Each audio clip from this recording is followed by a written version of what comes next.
일반사회 김토끼 쌤입니다. 오늘은 저번에 우리 신규 미정쌤에 이어서 또 한 분의 신규 선생님이 더 계신데요. 한번 인터뷰 해보도록 하겠습니다. 한번 자기소개 해주시겠어요? 네, 안녕하세요. 저는 실버스톤 김은석 선생님입니다. 과목은 국어이고요. 이번 2022년 경기도 중등 임용시험에 합격해서 여기 계신 김토끼 선생님과 같은 고등학교에 발령받아서 근무하고 있습니다. 발령받은 것은 올해가 처음이지만 저는 이제 발령받기 전에 2년 정도 기간제 교사로서 근무를 했었어요. 그래서 오늘 이 영상을 보시는 분들 중에 일과 공부를 병행하는 것이 어떻게 하면 좋을지 이런 정보들에 대해서 좀 제가 알려드릴 수 있을 것 같아서 나오게 되었습니다. 저희 채널에 또 이렇게 남자 게스트는 또 처음이어가지고 긴장하게 되네요. 자, 앞에서 선생님이 말씀해주신 것처럼 미정쌤과 다르게 일과 병행하시면서 공부를 하셨다고 해서 그 측면에서 좀 더 깊이 있는 이야기를 해주실 수 있을 것 같아요. 그러면 질문 한번 해보고 선생님들이 원하시는 정보 얻어가시면 좋겠습니다. 준비되셨나요? 네. 네, 좋습니다. 자, 첫 번째 질문부터 한번 같이 살펴보도록 할게요. 자, 첫 번째 질문은 임용을 준비하는 기간 동안에 어떤 일을 병행했는지 궁금한데요. 한번 이야기해 주시겠어요? 제가 근무했었던 학교는 서울에 있는 사립중학교였어요. 이제 저는 같은 학교에서 2년을 내내 똑같은 학교에서 쭉 근무를 했었는데 이제 제가 있었던 학교는 170명 정도의 전교생을 갖고 있는 굉장히 소규모 학교였고요. 저는 그 중에서 이제 국어 선생님이 3분 계셨는데 저 포함해서 한 학년씩 맡다 보니까 중학교 3학년 국어를 가르치게 되었습니다. 하는 일 중에서는 이제 교무부에 소속되어서요. 뭐 약간 다양한 업무들을 맡았는데 청년, 뭐 교권, 학부모 총회, 그 다음에 뭐 교육과정, 교육활동 계획 좀 다양한 업무들을 한 번에 맡는 바람에 좀 업무 강도는 꽤 높은 편이었습니다. 혼자 가르치는 거에 대한 약간 부담이 좀 있더라고요. 특히 소위 약간 교과 파트너라고 하잖아요. 그런 선생님들이 한 번도 안 계셨어가지고 저 혼자 이제 교과서 연구하고 교육과정 설계하고 시험 문제 내고 하다 보니까 좀 처음에는 어려움이 좀 많았었던 것 같아요.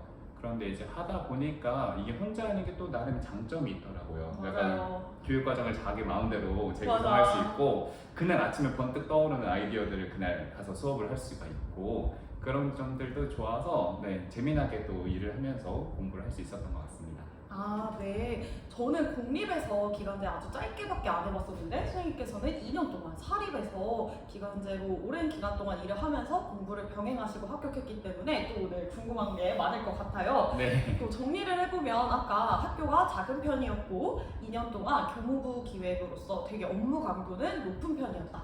그리고 동교과 선생님이 안 계셔서 자율적으로 수업을 할 수 있는 장점이 있었지만 또 수업을 준비하는 일이 그렇게 쉬운 일은 아니었다라고 정리할 수 있을 것 같네요. 맞나요? 정리를 너무 잘 하시는데요? 감사합니다. 자, 그러면 일과 공부를 병행할 때 여기 장점이 무엇이 있는지 궁금하신 선생님이 많으실 것 같아요. 일단 장점부터 한번 이야기해 주시면. 아마 많은 선생님들께서 일과 공부를 과연 병행할 수 있을까? 그리고 병행했을 때 장점이 있을까? 다들 많이 고민되실 것 같아요. 뭐 가장 다들 아시는 거 첫 번째는 돈을 벌 수 있다는 점이죠. 그러니까 수험생 때 오는 자괴감 중 대부분이 나는 뭔가 백수다라는 생각 때문에 오는 자괴감과 스트레스, 그다음에 뭐 멘탈 관리가 안 되는 부분들이 있는데 일단 교사로서 일을 하면서 고정적인 수입이 있다는 거는 뭐 누구나 아는 장점일 것 같아요. 이런 부분은 좀 바로 뒤로 두더라도 제가 생각한 첫 번째 가장 큰 장점 중 하나는요. 무언가를 공부할 때 있어서 가장 좋은 공부법이 남들에게 그것을 설명하는 것이라고 생각을 해요. 맞아요. 그래서 저는 이제 중학교 3학년 학생들을 가르치다 보니까 당연히 3학년 교육과정에 대해서 빠삭하게 공부를 할 수밖에 없었고 그 부분에 대해서 수업을 하면서 학생들에게 설명을 하니까 그거에 대한 내용 이해도나 그거에 대한 암기 정도가 훨씬 많이 올라가더라고요. 그쵸, 저희가 보통 설명할 수 있으면 아는 거다. 네, 맞아요. 직접 애들한테 설명해 보면서 나 이거 안 해. 이거 모르는 애를 알 수 있다는 게 네. 장점인 것 같아요. 그래서 실제로 제가 임용시험을 보면서 많이 느꼈던 게 중학교 3학년 교육과정에 나오는 내용들을 만약 임용 문제에 나온다면 저는 그 누구보다 자신 있게 답을 쓸 수가 있더라고요. 참고로 국어 선생님이십니다. 네, 그래서 저는 이제 뭐 국어에서 토론이라든지 이런 파트가 시험 문제에 나왔을 때 안정적으로 문제를 풀어내는 그렇게 경험을 했었어가지고 기간제 교사를 하면서 여러분들이 수업을 하신다면 가장 좋은 공부 방법으로 수업을 하고 계신 거지 않을까 이렇게 생각해 보았습니다. 일단 두 번째는 아까 돈 부분 얘기를 했었는데요. 이게 돈뿐만이 아니라 기간제 교사 같은 경우에는 나중에 여러분들이 임용시험에 합격해서 정교사가 되셨을 때도 경력을 인정받을 수가 있어요. 이제 호봉을 계산할 때 있어서 여러분들 기간제 교사한 기간 그대로 100% 인정받을 수 있기 때문에 저는 사실 지금 이번에 신규지만 호봉 수가 꽤나 높게 책정이 되었습니다. 저보다 높으실 것 같아요. 공개해도 되나요? 네. 그렇게 되고 일단 세 번째 마지막으로 생각하자면 일단 학생들을 계속 마주하잖아요. 내가 어쨌든 하고 싶은 꿈이 학생들과 마주해서 교단에서 학생들을 가르치는 것인데 그렇게 학생들과 함께하는 시간을 통해서 학생들에게 에너지를 또 받게 되는 것 같아요. 물론 일을 하다 보면 에너지를 계속 쓰게 되고 뭔가 피곤해지고 하는 것도 있지만 한편으로는 아이들에게 동기부여를 받으면서 와 진짜 나 선생님 돼야겠다. 진짜 나 선생님 빨리 되고 싶다. 물론 그것도 선생님 기간제 교사도 선생님 일을 하고 있는 거지만 더 안정적으로 내가 목표하는 자리에서 하고 싶다라는 생각이 더 많이 들어서 어떻게 보면은 기약 없는 시험에 대한 동기부여를 계속해서 넣어주는 게 일과 병행하는 부분이었지 않았을까 생각해봤습니다. 특히나 우리가 공부에 올인하게 되면 내가 이번에 시험을 떨어지면 어떡하지? 라는 부담이 커지는데 맞아요. 일과 병행하게 되면 아무래도 조금의 이제 부담은 덜 수 있다는 게 장점이지 않을까 싶어요. 그런데 단점도 분명히 있죠.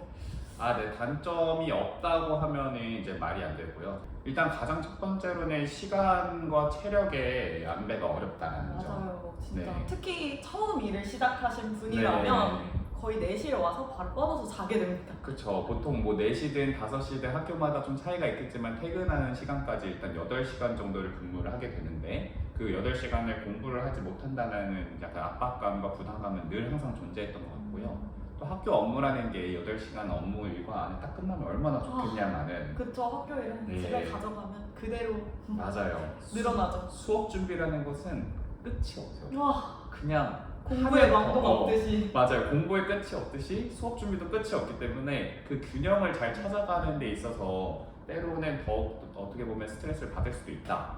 뭔가 이도 저도 아닌 것 같다는 생각이 계속 들 수도 있다는 단점이 하나 있고 한편으로는 너무 기간제 교사 일에 이제 또 몰입을 하다 보면 물론 그것도 충분히 훌륭한 한 명의 교사로서 역할을 하고 있는 거긴 하지만 뭔가 자신의 임용시험 합격이라는 꿈을 좀 망각할 수도 있지 않을까. 어떻게 보면 나는 지금 수험생이어야 되는데 뭔가 돈도 벌고 있고 이미 학생들을 가르치고 있고 학교의 하나의 구성원으로서 자리 잡고 있다 보니까 더 이상 수험생이 아닌 것 같아서 시험을 포기한다거나 아니면 공부를 더 이상 하지 않는다거나 아니면 이제 선생님들과 놀러 다닌다거나 이제 네. 이렇게 되면은 수험생이라는 걸 좀 까먹기도 하죠. 선생님 그러면 시간과 체력을 분배할 때 있어서 어떤 식으로 잘 분배했는지 꿀팁 있으실까요? 저는 이제 아까 말씀하셨듯이 첫 해 때는 누구나 다 넘어지기 마련이라고 생각을 해요. 한 3월, 4월, 5월까지는 정말 많은 시행착오를 저도 겪었던 것 같아요. 특히 제가 있었던 기간에는 코로나 때문에 4월까지 등교를 하지 않는 상황이었어요, 학생들이. 그래서 이제 3월에 이제 업무를 많이 막 배워놓고 4월 달이 돼서 이제 좀 안정이 됐다 싶었는데 학생들이 나오니까 수업 준비하랴 뭐 하랴 정말 바빠져가지고 한 5월, 6월까지도 제정신을 잘 못 차리고 그랬었는데요. 이제 제가 생각한 방법은 딱 시간을 아예 정해두고 수업 준비가 끝나지 않든 뭐 행정적인 업무가 남아있든 그걸 더 이상 하지 않아야겠다. 이렇게 중요하죠. 스스로 이렇게 뭔가 하나의 벽을 만든 거죠. 시간에 이제 있어서 공부 시간과 네. 업무 시간을 딱 나누신 거죠. 그거를 보통은 어떤 업무까지 하고 다음 일을 해야겠다, 공부를 해야겠다 뭐 이렇게 생각했는데 그 업무로 기준을 잡는 게 아니라 그냥 딱 시간으로 잡았던 것 같아요. 이 시간이 지나면 난 학교 일을 하지 않겠다. 네, 수업 준비가 비록 못했더라도 하지 않겠다. 그다음 공부를 다 하고 이제 자기 전에 이제 다시 수업 준비를 한다거나 하는 식으로 해서 잠을 줄이는 식으로 갔는데 이게 안 그러다 보면 공부 시간이 무한정 뒤로 밀려나더라고요. 중요하네요. 네, 그래서 저는 4시에 퇴근하는 중학교에서 근무를 했었는데 이제 5시를 딱 마지노선으로 잡고 무슨 일이 있어도 5시 전까지만 일을 하고 5시 이후에는 절대 일을 하지 않겠다. 일에 없습니다. 네, 그렇게 해서 하루에 공부 시간을 꾸준하게 가져갈 수 있게 했던 것 같아요. 그 다음에 이제 방학과 주말을 열심히 활용했었습니다. 방학과 주말을 활용한다. 네. 그러면 혹시나 지금 여기까지 보시고서 나도 한번 병행하면서 일과 병행해서 공부해볼까? 생각하시는 선생님이 있을 것 같아요. 일과 병행하기에 좋은 학교가 뭐 따로 있는 건 아니지만 네. 그래도 선생님이 생각하셨을 때 이런 곳으로 고르면 나중에 일하면서 시험 준비할 때 크게 힘들진 않겠다 하는 그런 기준이 있으면 알려주시면 좋을 것 같아요. 이제 사실 이거는 진리의 케바케라고 하죠. 학과학. 학과학, 케바케 모든 학교마다 학교가 다 다르기 때문에 사실 딱 확정 지어서 말씀해 드릴 수는 없어요. 그런데 이제 수십 개 학교들을 둘러보면서 여기 학교가 좋을까 저기 학교가 좋을까 그러신 분들에게 조금이나마 도움을 드리고자 이제 말씀을 드린다면, 이제 제가 중학교와 고등학교 12개 다 근무를 해본 결과 아무래도 또 이 일에 대한 부담이 좀 적은 학교는 중학교이지 않을까라고 생각합니다. 선생님 2개 다 근무해보셨어요? 그렇죠. 기간제교사로서는 중학교, 지금 저희가 고등학교. 아, 맞네요. 네, 저희 고등학교잖아요. 그러니까요. 네. 아무튼 그렇게 해서 일단 수업 시간 자체가 다르잖아요. 중학교는 45분, 고등학교는 50분. 근데 똑같이 근무는 8시간 하거든요. 그럼 여기서 어떤 차이가 나냐면 중학교는 먼저 수업이 끝나고 업무 종료 시간까지의 여유가 있어요. 근데 이제 고등학교 같은 경우에는 수업 끝나고 종례하고 나면 사실 업무 종료 시간이죠. 그쵸. 그러면 사실 이제 일 시간 행정 업무나 수업 준비는 그때부터 초과 근무를 달거나 집에 싸가지고 가거나 그쵸, 맞아요. 무조건 이런 형태로 이루어진단 말이에요. 그래서 중학교 같은 경우에는 수업이 끝나고 한 30분에서 40분 정도 여유가 있기 때문에 담임으로서의 뭐 업무든 아니면 자기 행정적인 업무든 수업 준비든 어느 정도 여유 있게 할 수 있는 시간이 좀 보장되어 있다. 그런 점에서 저는 일단 중학교가 더 유리한 학교라고 생각하고요. 그래도 중학교에도 사실 뭐 학년을 고를 형편이 안 되겠지만 고를 수 있다면 2, 3학년이 조금 더 편하지 않을까라는 생각을 해요. 이제 1학년 같은 경우에는 자유학년제 혹은 자유학기제를 운영하고 있는 학교가 많아서 조금 장부도 많고 생기부 작성할 것도 많아요. 근데 2, 3학년을 만약 비담임으로서 교과로만 만든다면 제 기준에 제가 알기로는 생활기록부를 상위 10% 학생만 써주거든요. 그래서 생활기록부 작성 업무가 확 줄기 때문에 이왕이면 2, 3학년을 담당하는 게 가장 좋지 않을까. 고등학교보단 중학교, 그 다음에 1학년보다는 2, 3학년을 맡는 게 좀 더 낫지 않을까 생각하시는 것 같아요. 또 그 다음에 2번째로 거리 중요하잖아요. 거리 굉장히 중요하죠. 사실 얼마나 내가 다니기 편안한가, 가까운가 이것들을 잘 고려를 해봐야 되는 것 같아요. 뭐 일단 당연히 대중교통이 있으면 편하고 뭐 본인이 자차로 운영한다면은 그 거리나 막히는 시간대에 따라서 뭐 시간이 많이 걸리진 않는지 그런 것들을 미리 체크해 볼 수 있으면 좋을 것 같고요. 가장 좋은 건 이제 그 학교에 당연히 서류를 내거나 면접을 보러 가기 때문에 그때 한번 자신의 통근길과 유사하게 한번 집에서부터 출발해 보면서 얼마 정도 걸리겠구나, 그리고 이게 출퇴근 시간대가 되면 조금 더 플러스가 되겠구나 이런 것들을 생각해 보면 좋을 것 같습니다. 이거 완전 꿀팁인 게 저도 항상 그 서류 넣을 때 일부러 대중교통으로 가봤어요. 그래서 이거 내가 출근할 수 있는 강이 있는지 아닌지를 이때 확인하셔야 돼요. 그래서 통근이 가능한 학교로 가는 게 좋겠다라고 말씀해 주셨어요. 당연히 만약 고를 수 있다면 비담임과 담임 중에는 저는 비담임을 굉장히 추천합니다. 반드시 이거는 비담임 하셔야 합니다. 중학교, 고등학교를 못 고르더라도 고등학교 가게 되더라도 비담임이 저는 훨씬 나을 것 같아요. 그렇죠. 같은 조건이 있다면 무조건 비담임인 곳으로 하시는 게 좋을 것 같고 저는 또 이제 한 학기가 더 좋을 것 같다라고 생각은 하는데 2학기 올인하면 좋을 것 같다 생각하는데 이제 선생님처럼 한 2년 해보시면은 또 1년도 괜찮다고 하시더라고요. 네, 이게 사실 뭐 한 학기 하고 2학기, 1학기 하고 2학기 때 사실 뭐 이 공부에 좀 더 올인을 한다면 또 도움이 되는 건 사실이죠. 뭐 그거를 당연히 부정할 수는 없는데 뭐 한 학기짜리 구해지면 가겠지만 저희가 사실 고를 수 없는 형편일 때가 더 많잖아요. 한 학기 구하는 게 힘들죠, 사실 1년을 그대로 만약 하게 되는 상황이 온다면 너무 낙담하지 마시고 해내실 수 있습니다. 해내신 분 찾습니다. 그래도 만약 통근을 멀리 하시는 분이 생겼다면, 그런 일이 생겼다면 또 너무 낙담하지 마시고, 저도 1시간 10분 정도 걸리는 학교에서 이제 했거든요. 결국 상황이 중요한 게 아니다. 이제 저는 늘 그러면서 짧게 가고 싶다 생각을 해서 이걸 말씀드린 거고, 저도 1시간 10분 정도 대중교통으로 이용했고 대신 그 시간을 잘 활용하는 방안에 대해서 생각해 보시면 그 통근 먼 것도 가능하니까 지금 말씀드린 뭐 중학교, 가까운 학교 이런 것들은 가장 최선을 말씀드리는 거고, 그게 아니더라도 다들 합격하실 수 있습니다. 좋네요. 그러니까 어쨌든 일단 가까운 곳이면 좋다. 지금 말씀드린 거는 100%가 아니라 이거면 더 상대적으로 좋겠다 말씀해 주신 것 같아요. 자, 그러면 이제 일과 병행하면 일도 스트레스고 공부도 스트레스인데 도대체 스트레스를 어떻게 해소하냐, 멘탈을 어떻게 관리하냐 궁금해하시는 분들 많으실 것 같아요. 같은데 은돌쌤의 꿀팁 주시면? 이제 저는 MBTI가 ESFJ 아니면 ENFJ가 주로 나오거든요. 그래서 이제 이 성향은 굉장히 강해요. 그래서 이제 좀 쉬거나 아니면은 좀 시간이 생겼을 때 항상 사람을 만나서 좀 푸는 식으로 갔던 것 같아요. 사람에게 에너지를 얻는다? 네, 저는 오히려 사람들 사이에 있을 때 말을 막 많이 안 하더라도 오히려 사람들 사이에 있을 때 에너지를 얻는 편인 것 같아요. 아이는 잠시 나가주시면 이제 그분들은 저 반대로 하시는데 반대로 하시면 네네. 되죠. 네. 물론 근데 사실 수험생일 때 많은 약속을 갖는 것은 좋은 것은 아니라고는 생각하지만 그렇다고 너무 죄책감을 가지거나 너무 맞아요. 그거로부터 피할 필요는 없다고 생각해요. 사람마다 자신의 성향이 다르기 때문에 맞아요. 스트레스를 해소하기 위해서 멘탈을 관리하기 위해서 사람들을 만나야 할 필요가 있다면 그럼 필요한 사람들을 같이 만나면서 시간을 보내는 것도 저는 좋은 방법이라고 생각합니다. 저도 이기 때문에 네. 저도 만났어요. 아님도 하루 네. 정도. 그렇죠. 그리고 충분히 그럴 시간은 된다라고 생각하고요. 네. 그다음에 이제 만약 사람들을 만날 수 없는 뭐 형편일 때도 있잖아요. 갑자기 내가 오늘 여유가 생겼다거나 아니면 뭐 주변 친구들한테 연락을 했는데 뭐 시간이 안 맞았다거나 그럼 억지로 맞추면서까지 만나는 것은 좀 어렵기 때문에 그때 제가 좀 추천드릴 분은 이제 아이분들 들어오셔도 됩니다. 네, 아이들 이제 아이들 들어오셨죠? 들어오셨죠? 좋아요. 네, 지금 말해주세요. 이 아이 다 가능한 겁니다.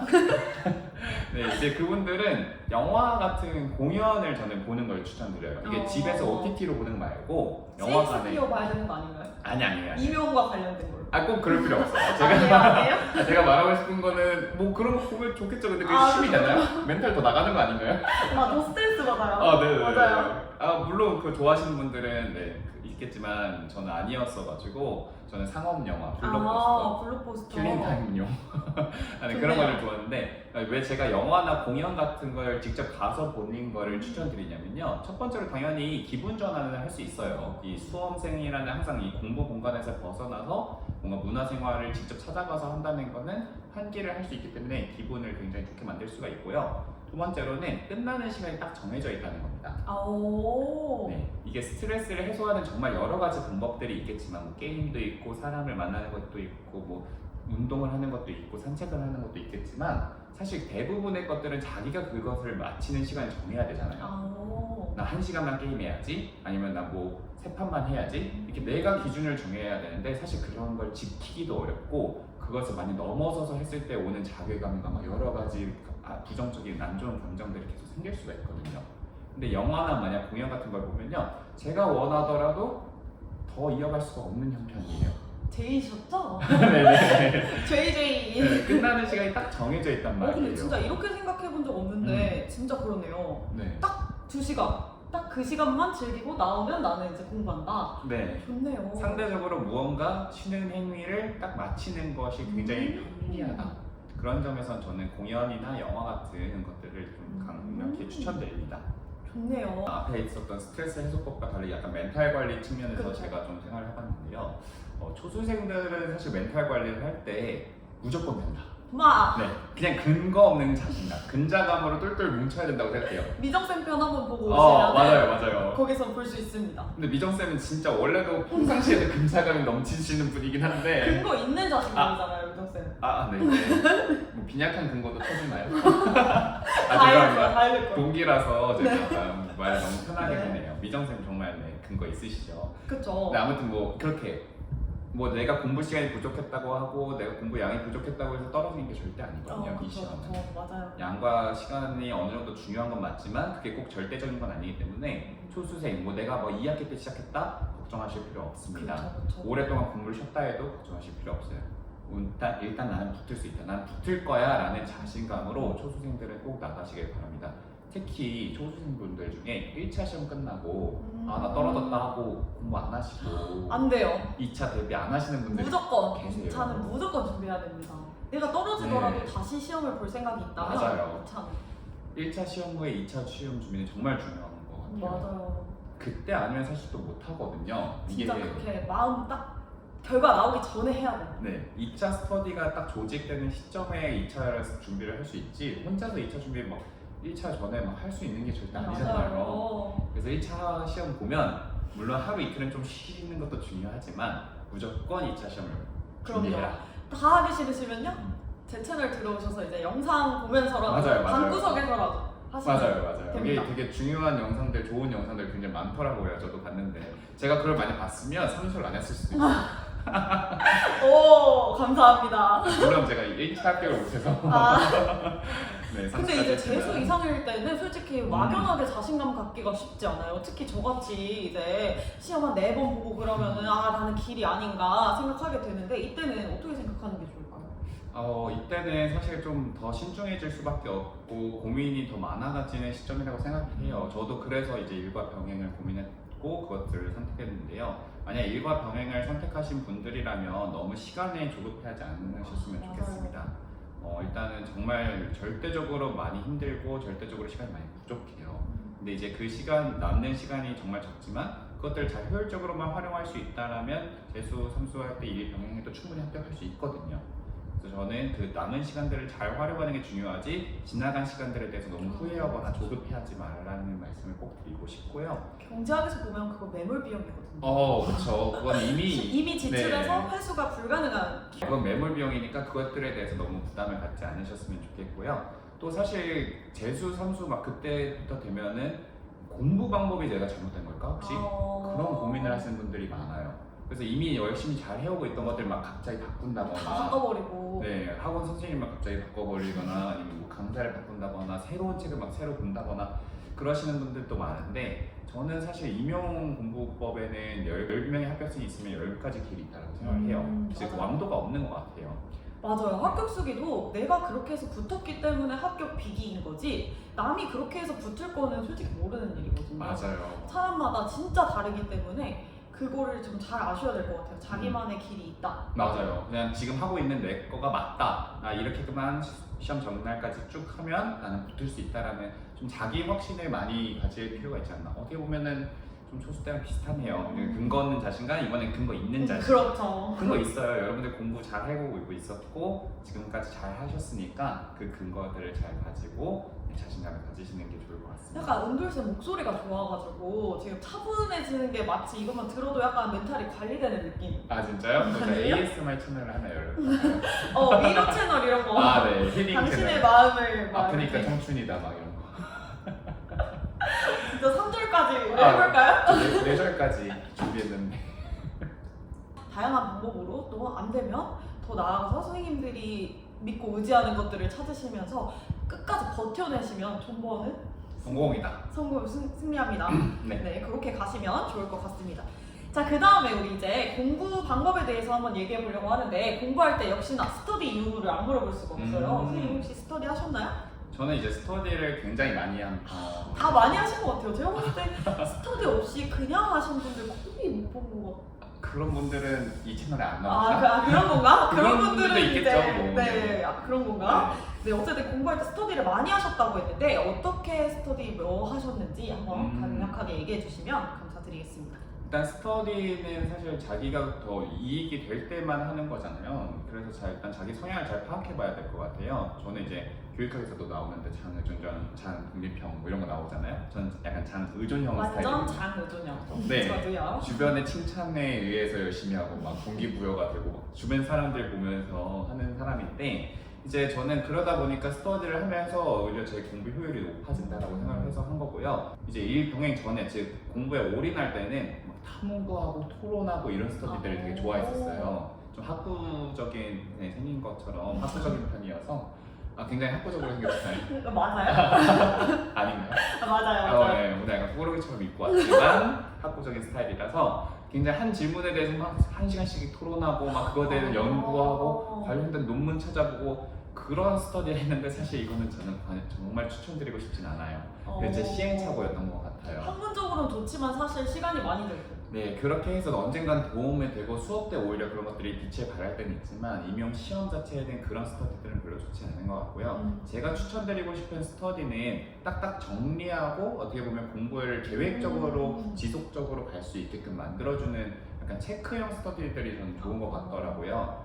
그래서 예를 들어서 뭔가 어디까지 범위를 나눠놓고 거기까지 인증을 한다든지 약간 공부 인증을 하는 스터디거나 아니면 그냥 질문을 만들어서 범위 내에서 질문 5개씩 만들어서 서로 공유한다거나 이런 식의 진도를 좀 맞출 수 있어서 내가 계획적으로 공부를 꾸준히 이어갈 수 있게끔 하는 스터디들이 저는 더 많이 도움이 될 것 같다라고 생각합니다. 그 약간 사담을 많이 나누거나 아니면 좀 깊이 있게 한번 탐구하기보다는 내가 오늘 정해진 분량을 마칠 수 있도록 뭔가 이렇게 체크해주는 그런 도우미가 필요한 거죠? 네네, 저는 확실히 그런 쪽이 더 많이 도움이 됐던 것 같고요. 특히 요즘 같은 코로나 유행 상황에서 비대면으로 하기에도 굉장히 적절하다고 생각을 해요. 뭐 줌이나 이런 것으로 만날 필요도 없이 그냥 밴드나 아니면 카카오톡 등을 활용해서 SNS 활용해서 인증을 하다 보면은 충분히 할 수 있기 때문에 일 병행하시는 분이나 뭐 올인하시는 분이나 특히 뭐 부담 없이 모두가 할 수 있는 스터디 형태라고 생각을 합니다.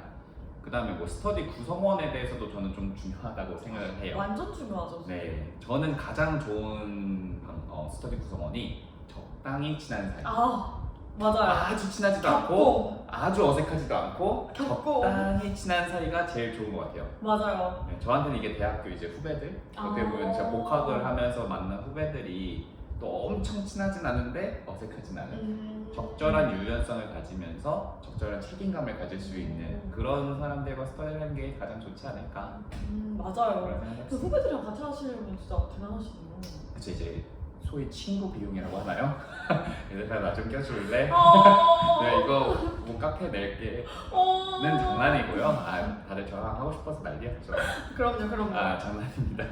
이렇게 지금 은돌쌤이 추천하는 스터디들 들어보시면 거의 똑같은 것 같아요. 뭔가 합격하는 사람들 얘기 들어보면 되게 공통점이나 비슷한 점이 많아서 사실 저도 전화 스터디 좀 어색한 사람과 하는 거 이런 거 완전 격공이었거든요. 좋은 것 같습니다. 이어서 이제 저희 채널에서 또 흔히 뵐 수 없는 국어과시니까요. 또 이제 국어 선생님들한테 꿀팁 한번 전해드려 보려고 하는데요. 국어 임용고시생들이 꼭 알았으면 좋겠는 과목별 꿀팁 있으면 간략하게 딱 한 개씩만 얘기해 주셔도 네 알겠습니다. 네, 한 개씩만 얘기해 주시면. 네 이제 제 방법들에 대해서 좀 소개를 해보자면 국어에는 크게 세 가지 영역이 있잖아요. 국어 교육론, 문학, 그다음 문법. 뭐 더 자세하게 나누면은 많겠지만 일단 이렇게 크게 세 개 나눈다고 했을 때 저는 일단 공통적인 점에 대해서 먼저 얘기 드리자면 자기만의 단권화를 하는 것을 굉장히 추천합니다. 단권화. 네, 단권화. 그쵸. 이제 저 같은 경우에는 여기 있는 아이패드를 활용해서 많이 했었는데요. 제가 띄워드릴게요. 네, 지금 나오고 있나요? 네네, 잘 나오고 있죠? 네, 여기에다 띄워주시면 되고요. 이런 식으로 단권화를 하는 게 중요한 점은 뭐냐면 사실 저희가 봐야 될 책이 딱 정해져 있지가 않잖아요. 맞아요. 어디까지 뭐 시험 범위가 정해져 있는 그런 시험이 아니기 때문에 정말 봐야 될 책이 수십 권입니다. 근데 그것들을 다 갖고 다니면서 공부를 할 수도 없고 그것들을 다 동시에 본다는 건 정말 어려운 일이에요. 그래서 저는 모든 책들을 다 보긴 보되 저만의 하나의 노트로 만들면서 단권화를 하니까 확실히 나중에 공부할 것들이 딱 정해지는 느낌이 들더라고요. 패드로 공부하면 좀 좋은가요? 저는 이제 노트 필기 단권화를 하셨을 때 이제 직접 손으로 필기하시는 분들도 계시지만 아이패드를 강력히 추천드리는 이유는요. 일단 편집이 굉장히 쉽습니다.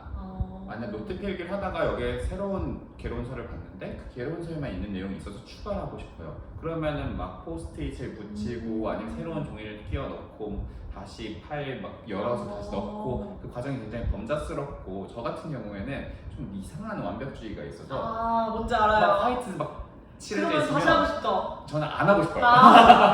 그냥 버리고 싶어요.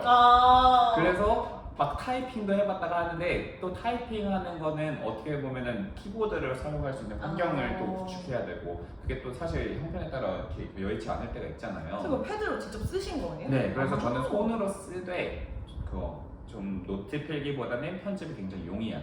추가하면 되니까 페이지만 추가하면 되니까. 페이지 추가해도 되고 제가 필기했던 부분을 이렇게 올가미로 묶어서 옮길 수도 있고 크기를 키울 수도 있고 색깔을 넣을 수도 있고. 혹시 악필이시거나 아니면은 패드가 훨씬 편하다 하시는 선생님들한테는 되게 도움이 되는 거거든요. 그리고 이거 한 권만 들고 다니면 되니까. 맞아요. 저 같은 경우에는 일과 공부를 병행하다 보니까 공부 환경이 변화할 때가 은근히 있었는데 그럴 때마다 막 무거운 개론서들 다 들고 다닐 필요 없이 아니면 막 한두 장 봐야 되는데 그거 가져오면 너무 무겁잖아요. 제가 그랬거든요. 네, 저도 이만한 책 한 장 보자고 가지고. 맞아요. 고등학교 때까지 그렇게 살았는데 키가 그래서 덜 자랐나 봐요. 아이패드 아주 장사꾼은 아니고요. 태블릿 PC 있으면 여러분 키 더 잘할 수 있어요. 좋다 좋다. 네. 그렇게 해서 단권화하는 거는 모든 과목은 좀 다 했어요. 교육학도 포함해서 각 세부 영역별로 다 한 권의 단권화를 만들어서 저만의 단권화 노트를 만들었고요. 사실 뭐 교육학 같은 경우에는 정말 양이 많아서 맞아요. 조수생 같은 분들은 단권화가 정말 힘들 거예요. 진짜. 단권화 할 수 있는 시간적 여유가 많이 안 나올 텐데 그런 분들에게 하나의 꿀팁을 드리자면 저는 거기에 교육학에도 세부 영역이 있잖아요. 뭐 네. 교육, 사회, 교육, 심리 뭐 여러 가지 아. 있는데 그 안에서 시험에 나올 거 탑 10, 아. 10개만 내가 딱 뽑아보자. 그 많은 것 중에 딱 10개. 그쵸? 그러니까 전체에서 10개는 힘드니까 그쵸, 교육, 그쵸. 사회에서 10개, 그쵸, 그쵸. 교육, 뭐 심리학에서 10개 일단 10개만 딱 정리를 해보는 거예요. 그렇게 돼도 꽤 양이 많거든요. 그럼요. 여러 과목이라고 했을 때 10개씩만 뽑아도 110개네. 네. 이렇게 먼저 탑 10, 이렇게 뭐 탑 5 이런 것들을 먼저 뽑아본 다음에 약간 그 다음부터 하나씩 뭔가 새로운 것들을 보다 보면 이거 중요한 것 같은데 하면 그때그때 추가를 하는 식으로 늘려가는 게 좋을 것 같아요. 약간 교육학 공부는 한 번에 모든 영역을 끝낸다 이런 생각보다는 가랑비에 옷 젖듯이 조금씩 해나가는 게 좋을 것 같고요. 그 외에 뭐 저희 국어 전공에서는 체계가 있기 때문에 항상 그 체계를 따라서 정리를 하는 게 더 좋다고 생각합니다. 뭔가 나올 것 같은 개념들만 뽑아서 하다 보면 중간중간에 오히려 구멍이 날 수가 있기 때문에 그 구멍이 오히려 중요한 걸 수도 있잖아요. 그래서 그 구멍이 나지 않도록 저는 항상 성취 기준을 기준으로 한다든지 하는 식의 약간 체계를 잡아서 혹은 문학 같은 경우에는 뭐 문학사 순서대로 간다든지 문법 같은 경우에는 뭐 누구나 다 아는 뭐 의문, 형태, 통사 이런 게 있으니까 전공생들은 다 알 거예요. 네. 그 저도 알아요. 아세요? 네. 알아요. 그렇게 체계를 잡아서 가시는 게 저는 좋다고 생각하고요. 그다음에 뭐 세부 과목별로 제가 팁을 좀 드리자면 국어교육론 같은 경우에는 성취 기준을 중심으로 봐라. 성취 기준을 중요하게 봐라. 네, 다른 것도 2015 개정 교육과정. 네, 2015 교육정 교육과정의 성취 기준을 정말 아주 뜯어먹듯이 봐야 되는 게 저는 국어교육론 파트라고 생각해요. 문학과 문법 파트도 중요하다고는 할 수 있지만 상대적으로 저는 그거는 별로 안 봤고요. 국어교육론 같은 경우에는 진짜 아예 나중에는 성취 기준 빈칸 뚫기 스터디를 하는 식으로 해가지고 아주 씹어먹듯이 봤던 거예요. 역시 어느 교과든 교육론은 씹어 먹어야 되는 거예요. 네, 교육론은 정말 어떻게 보면 비벼 쓸 수 있는 것 같지만 비벼 쓰다 보면 점수가 안 나올 수 있기 맞아요. 때문에 핵심어들이 딱 정해져 있거든요. 맞아요. 그 핵심어들 무조건 써야 되는 거죠. 그러기 위해서 성취 기준을 중심으로 봐라. 그다음에 문학 같은 경우에는 저는 사실 고득점으로 합격하는 게 아니라면 나는 점수 상관없어. 합격만 하면 돼. 그쵸. 오래 라고- 듣기만 하면 되잖아요. 네, 그렇게 생각하시는 분들에게는 과감하게 현대 문학, 그 중에서도 현대 소설은 좀 내려놓으셔도 되지 않을까. 저는 모르는 얘기입니다. 네, 이거는 그런가 봐요. 지극히 채널 주인과 상관없는 저만의 사적인 견해고요. 이것 때문에 피해 보시면 안 되는데, 안 되는데. 안 되는데 선택과 집중이라고 하잖아요. 그냥 사실 제 경험이에요. 네. 저희 사회도 그렇거든요. 사실 초중생이면 법조문 하나하나 다 보지 마라. 그냥 법조문 몇 개만 딱 내가 알 것만 챙겨라 하잖아요. 네. 그것처럼 그런 의견이신 것 같아요. 공부할 양이 정말 많거든요. 현대 소설이. 지금도 계속 쓰여지고 있는 게 현대 소설이고 작품의 범위가 정말 정해져 있지 않기 때문에 현대 소설을 완벽하게 잡고 간다? 그건 사실 좀 어려운 것 같아요. 특히 맞아요. 최근 임용의 한 3, 4년의 기출 문제들을 보면 현대 소설 문제가 정말 극악 난이도로 나온다거나 아니면 정답이 뭐지 모호하다 싶은 것들이 정말 많거든요. 차라리 문학에서 점수를 따가려면 저는 고전에서 따가라. 왜냐면 그쵸. 고전은 이미 나와 있는 작품들이고 더 이상 생산되지 않고 고전 작품들이 나오는 주제들이나 아니면 답안으로 나오는 부분들이 어느 정도 반복은 되고 있기 때문에 저는 차라리 고전 문학에 집중하라 이렇게 말씀을 드리고 싶습니다. 네네. 이런 거를 사실 그냥 한 귀로 흘리고 그죠. 들려드리셔도 돼요. 네. 근데 이제 그냥 비슷한 고민을 했는데 이렇게 하면 좋겠구나라는 제 생각, 지극히 사적인 저의 견해를 말씀드리자면 중세국어도 그렇게까지 많은 시간과 노력을 할 필요는 없는 것 같아요. 특히 초수생분들. 오히려 내가 재수 삼수인데 자꾸 점수가 턱걸이에서 떨어진다 하시는 분들은 그 턱걸이를 뒤집으셔야 되기 때문에 중세국어를 열심히 보셔야겠지만 네, 중세국어를 초수생들이 열심히 본다는 건 사실 또 힘들거든요. 정말 어렵고 할 수 있는 것들이 많이 없고 거기에서 자기가 그걸 공부하기 위해서 시간 투자를 정말 많이 하셔야 되기 때문에 중세국어 문제 많이 나와야 사실 4점짜리는 하나 이상 나오기 힘들거든요. 2개까지 나오는 경우가 많이 없기 때문에 저는 좀 과감하게 중세국어는 이제 초중생분들은 좀 안 하셔도 되는데 만약 뒤집으려면 현대소설은 뒤집으려고 해도 저는 공부하는 걸 추천드리지 않고 차라리 나머지 것들을 열심히 하시는 게 좋고 중세국어는 뒤집을 때는 열심히 하셔라. 정리가 좀 되네요. 제가 네, 약간 그렇게 그거- 말씀드리면 좋을 것 같아요. 네. 좋네요. 실전에 간다 했을 때 제일 중요한 건 사실 답안지 작성이었잖아요. 고득점자의 답안지가 뭐 국어는 다 글을 잘 쓰니까 또 특별한가요? 저는 이제 사실 다른 영역들에 대한 시험은 합격하고 나서 선생님들 이야기 들으면서 좀 많이 알게 되었어요. 저는 이제 항상 국어 임용 시험판에만 있다 보니까 다른 시험들 몰랐는데 정말 충격적이었던 것 중 하나가 물론 사회교과도 좀 다를 수 있어요. 저희 국어교과는 정해진 답이 안 나와요. 답안을 복기를 해도 다 다른 거요? 답이 다 다르고 강사마다 답이라고 내놓은 게 다 다르고 뭐 어떤 유명한 카페나 블로그들에 올라오는 뭐 답안이 다 달라요. 정말 2점짜리 그 기입형 같은 경우에는 어떻게든 맞춰가는 게 있지만 그것도 때로는 논란이 될 때가 심하고요. 정말요? 네, 4점짜리는 진짜 그냥 아예 생각만 했는데 소름 끼쳤어요. 정답이 없어요. 끔찍하네요? 이게 진짜 힘들어요. 그나마 국어 교육은 문법에 답이 있지만 정말 아까 말씀드렸던 문학 같은 경우에는 정답이 막 천차만별이기 때문에 그 와중에 그래도 고득점자들의 답안이 가장 저는 정확하다고 생각했습니다.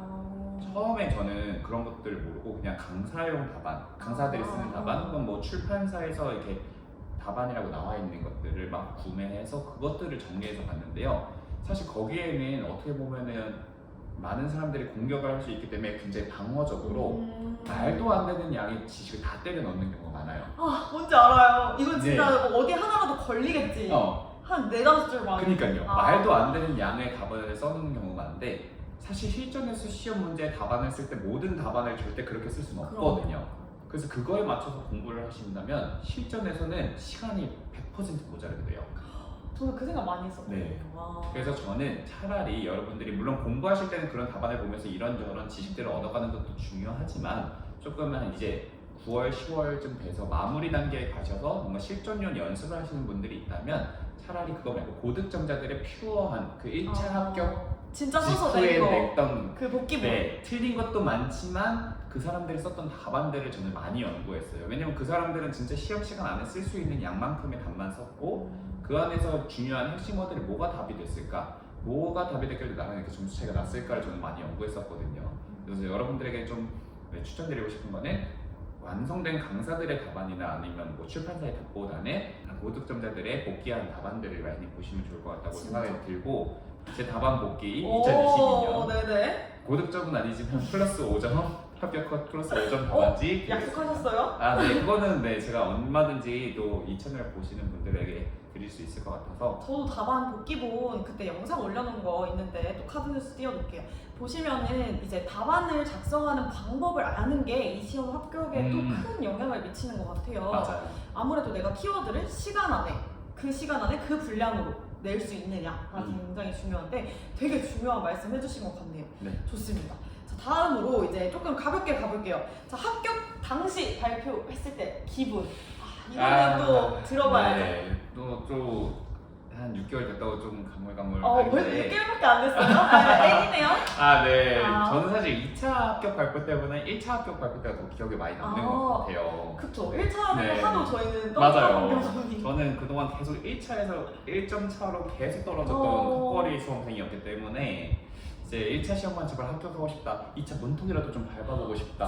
그 마음 알아요. 네, 이런 생각을 너무 많이 했어가지고 1차 시험 합격 발표 날이 너무 기억에 남는데요. 근데 또 그때 제가 사실 일을 병행하고 있었기 때문에 저 이거 너무 궁금해요. 어떻게 일하는지 확인을 하죠? 일 수업 중간에 이제 합격 발표가 나온 거예요. 이제 제 기억에는 10시인가 11시인가가 합격 발표인데 오전이잖아요. 네. 수업 시간 아닌가요? 전 이미 수업을 하고 있었고 너무 고민되는 건 수업 중간에 잠깐 볼까? 애들 그 시간에 잠깐 자습 주거나 봤어요? 할까 했는데 만약 떨어지면 수업을 너무 못할 것 같은 거예요. 저 진짜 이해돼요. 네, 그래서 그냥 모르겠다 하고 그냥 수업 다 끝나고 한 30분에서 40분 정도 지난 후에 이제 합격 발표를 봤는데 이미 그 사이에 제가 연락이 없으니까 뭐 집에서나 친구들은 계속 연락 받겠네요. 제가 떨어진 줄 알고 있더라고요. 그래서 저도 이거 어떡하지? 막 친구들 중에 야 나 붙었어 이렇게 온 애들도 있고 해서 약간 두근거리는 심정으로 학교에서 쉬는 시간을 살짝 내어봤는데 합격한 거예요.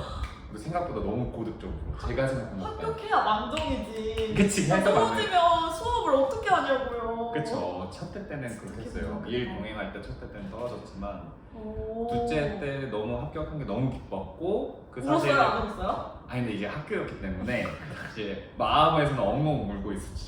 포커페이스를 유지하고 네 이제 그때 알릴 사람들에게 소식을 알리고 또 10분 뒤에 수업을 바로 해야 되는 상황이어서 그때는 정신 좀 없겠네요. 교무실 가면. 네 이제 교무실에서는 이제 선생님들 중에 저희가 시험 본다는 거 다 알고 계셨고 오. 응원해 주시는 선생님들이 많았기 때문에 다들 합격한 거를 자기 합격한 것 마냥 좋아해 주셔서 굉장히 기분이 좋았습니다. 너무 좋았겠네요, 쌤. 이게 벌써 6개월 전 그쵸. 이야기네요? 1차 합격은 거의 그 정도 된 것 거의 같아요. 그 정도면 쌤 감회가 남다르시겠어요? 네. 그리고 2차 합격 때는 이제 사실 그때는 이미 1차를 합격한 것만으로도 너무 기분이 좋았고 2차만 가고 싶다라는 생각을 늘 했어왔기 때문에 그런 건지 몰라도 그냥 떨어져도 다시 투명하게. 일하면서 내 때가 다시 오겠지라는 생각을 했었기 때문에 괜찮았던 것 같습니다. 붙었잖아요? 네. 근데 붙었을 때 당연히 기분이 좋았지만 그 전후에 그렇게 큰 요동은 없었다. 굉장히 와. 평온하게. 이 정도 돼야 이제 합격한다. 이 정도 초안이 있어야 이제 붙을 수 있다. 네. 자, 그럼 선생님 이제 학교 다녀보셨는데 1학기 끝나고 이제 여름방학이잖아요? 네. 다녀보시니까 소감 어떠세요? 일단 저는 이 고등학교로 근무를 하게 된 게 처음이어서 좀 처음에 많이 떨리기도 했고 낯선 점도 굉장히 많았어요. 특히나 제가 이전에 있었던 기관지 교사로서 근무했던 학교는 굉장히 작은 학교예요. 여긴 되게 큰 학교. 네, 여기는 굉장히 큰 학교. 거의 교사 인원수가 한 3배에서 4배 정도 되는 것 같아요.